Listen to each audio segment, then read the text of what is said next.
Oke, assalamualaikum warahmatullahi wabarakatuh. Sampai jumpa lagi di channel kita ini ya. Sekarang kita tidak akan membahas masalah jalan-jalan ya atau wisata bersama barat. Mungkin itu untuk berikutnya kita upload lagi ya video-video untuk keindahan bersama barat.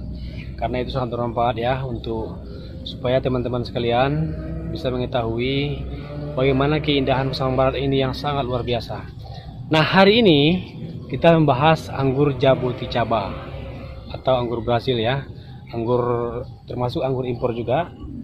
Anggur impor atau anggur Brasil ini yang sebetulnya tumbuhnya banyaknya di Brasil, tapi sekarang sedang booming-boomingnya dikembangkan di Majalengka ya. Karena itu kadang-kadang disebut juga dengan anggur Majalengka. Baik, teman-teman sekalian, kita di sini bukan karena merasa lebih pandai ya, tapi kita berbagi pengalaman. Karena ini termasuk yang jenis Jaboticaba ini termasuk jenis yang sangat susah untuk dibuahkan ya. Dan ternyata di Bersama Barat, di tempat kita ini bisa juga dibuahkan. Nah, bagaimana caranya? Tentu dengan perlakuan khusus, dengan pupuk yang tepat, dengan cara yang tepat, dengan waktu yang tepat. Nah, ini dia. Sudah mulai menampakkan buah. Bunga juga udah. Kita punya dua batang anggur Jaboticaba. Baik, teman-teman sekalian, ayo kita berbagi pengalaman bagaimana cara membuahkannya. Yang perlu kita pahami dari anggur Brasil atau anggur Jaboticaba ini adalah buah yang akan muncul atau bunga yang akan menghasilkan buah itu muncul di batang, bukan di pucuk, bukan di ujung. Tidak sama dengan jambu biji ya. Tidak sama dengan jambu biji atau jambu kristal. Dia itu akan memunculkan buah itu di batang. Terserah mau di batang mana, dia bisa menghasilkan buah. Bahkan di batang bawah sekalipun, dia tetap bisa menghasilkan buah. Nah, berarti kita harus tahu kapan waktunya dia dibuahkan. Karena tidak mungkin batangnya masih muda dia bisa menghasilkan bunga. Tentu otomatis kita lihat dulu bagaimana perkembangan batangnya. Contohnya seperti ini. Sekarang ini kan sudah muncul bunga nih, seperti ini, bunga. Nah, dapat dilihat itu sudah bunga. Itu bunga. Jadi pada batang itu akan muncul titik-titik kecil seperti ini. Titik kecil seperti ini. Dan kelihatan batangnya itu sudah matang, sudah berubah warna atau matang dia. Biasanya itu berumur sekitar 2 tahun. Baru dia punya tempat atau sudah matang ya maksudnya, atau baru dia punya tempat untuk tempat bunganya tumbuh. Dia buahnya seperti ini.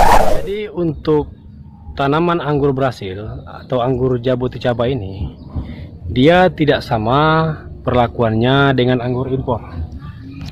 Kita juga di sini punya anggur impor ya. Ini kita punya anggur impor. Dia baru berumur 2 bulan ya. Ini jenis Jupiter ya. Alhamdulillah pertumbuhannya maksimal. Kita lihat dari ruas batangnya yang sangat panjang, itu menandakan pertumbuhannya sangat maksimal. Daunnya juga sangat lebar setelah patangan. Alhamdulillah. Dia berbeda karena pada anggur impor dia mempunyai batang sekunder, mempunyai batang primer dan sekunder dan tersier. Tersier dia akan dibuahkan. Nah, bagaimana tekniknya? Apabila sudah datang waktunya kita membuahkan, artinya batangnya sudah matang seperti ini, sudah muncul bintik-bintik kecil untuk tempat bunganya, tempat munculnya bunga maksudnya ya. Kita lakukan pemangkasan. Yang kita pangkas itu bukan batang yang besar-besar, tapi dahan yang kecil-kecil, ranting istilahnya, agar serapan makanannya itu tidak terlalu banyak kemana-mana ya. Serapan makanan atau zat yang kita pupuk atau segala macamnya tidak banyak kemana-mana. Jadi ini kemarin sangat rimbun, sangat banyak dahan kecil ya. Ini semua penuh dahan, kita potong. Ini sebanyak-banyaknya kita potong.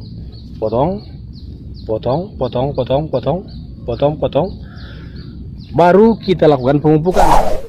Nah, pupuk apa saja yang kita berikan untuk merangsang pembuahan dan agar bunganya tidak rontok. Nah, di sini di hadapan kita ya sudah kita siapkan 3 jenis pupuk yang biasa kami berikan ya. NPK Mutiara, KNO3 putih, dan MKP ini mereknya Pak Tani ya, keduanya. Kalau NPK Mutiaranya terserah ya. NPK Mutiara ini pupuk wajibnya. Sementara KNO3 ini dan MKP ini kita berikan pada saat akan membuahkan. Kalau belum kita akan membuahkan atau batangnya belum tua ya, belum matang, belum bisa untuk kita bungakan, jangan kita kasih dulu KNO3 dan MKP, cukup NPK Mutiara. Nah, itu yang kami lakukan atau yang saya lakukan di sini. Nah, bagaimana pengaplikasiannya dan dosis yang kami berikan? Dalam satu pot, ini pot berukuran sekitar 50 mungkin ini ya, 50 liter ya. Kita kasih, kita tuang dulu ya MKP nya. Kita tuang pupuk KNO3.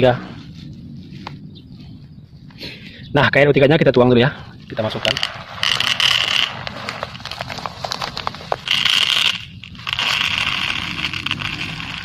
KNO3 NPK Mutiara.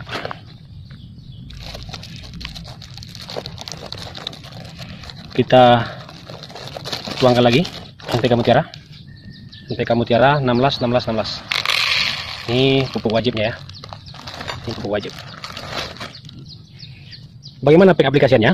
Seperti biasa. Seperti biasa kita gali sekeliling sedikit ya, seperti ini. Nah, menggunakan tangan boleh, menggunakan pisau juga boleh, atau sendok semen juga boleh kalau takut tangannya kotor. Kalau kita sih nggak takut, biasa aja.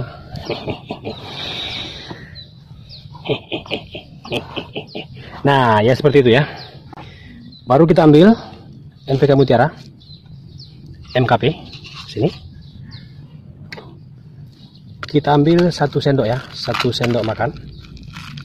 Gak usah banyak-banyak, sedikit aja, 1 sendok makan, udah. Kita tabur seperti biasa di sekeliling. Nah, kita tabur di sekeliling. Usahakan jangan mengenai batang utama. Baru kita bikin KNO3 putih ya. Merek lain juga boleh, terserah, tapi kami menggunakan KNO3 putih karena ini sangat bagus ya. Ini sangat bagus. Bayangkan dia memiliki unsur kalium ya, 45%. 45% kaliumnya. 1 sendok makan ya, 1 sendok makan. Kita tabur. Kita tabur di sekeliling. Tabur di sekeliling. Nah, seperti itu. Tabur sekeliling, baru kita tutup lagi. Tutup. Tutup. Tutup. Dah aman. Jadi ketika kita menyiram, pupuk itu tetap aman, dia tidak berserakan kemana-mana, jadi tidak mengenai batang utama. Jadi tanaman kita bisa menyerap pupuk itu secara bertahap. Karena 1 kali siram nanti atau hujan lebat nanti setelahnya tidak langsung menghancurkan semua pupuk, jadi bertahap. Dan kita pupuk 1 kali 1 minggu. Berarti kita harus menyiapkan 1 sendok 1 minggu untuk tanaman kita 1 pot ini dalam masa pembuahan. Nah, bagaimana dengan MKP? MKP ini, kalau ini kita kocor ya, dia bentuknya kristal. Kalau MKP ini bentuknya kristal, dia berbentuk kristal. Nah, seperti garam halus ya, seperti garam halus. Nah, pupuk MKP-nya kita ambil sekitar 1/3 sendok ya, 1/3 sendok seperti ini. Karena kalau terlalu banyak nanti bisa menyebabkan kerusakan pada akar tanaman ya. Jadi 1 liter air untuk 1/3 sendok makan.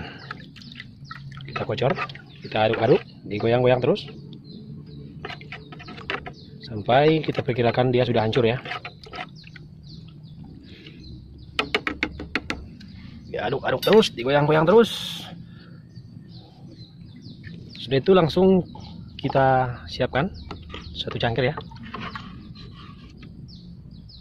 Langsung kita aplikasikan kepada tanaman kita.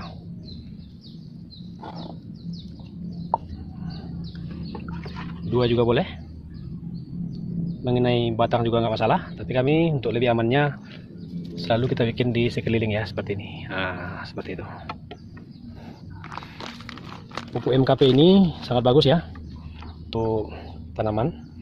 Dia memiliki fosfat 52% ya, dan potasiumnya 34. Jadi dia sangat bagus untuk merangsang pembungaan ya dan pembuahan. Dan pengaplikasian atau pengkocoran MKP ini cukup 1 kali 1 minggu. Nah, insya Allah tanaman anggur Jabo Ticaba kita akan memunculkan bunga dan berbuah lebat.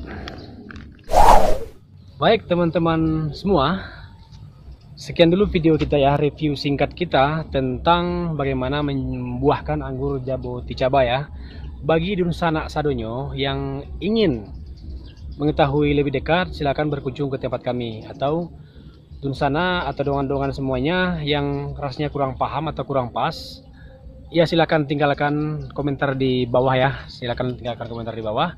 Insya Allah ya akan kami jawab semampu kami. Baik, terima kasih sudah menonton video ini. Semoga bermanfaat untuk kita semuanya, membangun pengetahuan kita. Dan lain kali kita juga akan mengupload ya video-video lain mengenai tanaman yang ternyata bisa dibuahkan di Nusa Barat, termasuk anggur impor ya. Kita nanti akan gabung dengan rekan-rekan yang lain di grup pengangguran Nusa Barat. Baik, terima kasih. Assalamualaikum warahmatullahi wabarakatuh.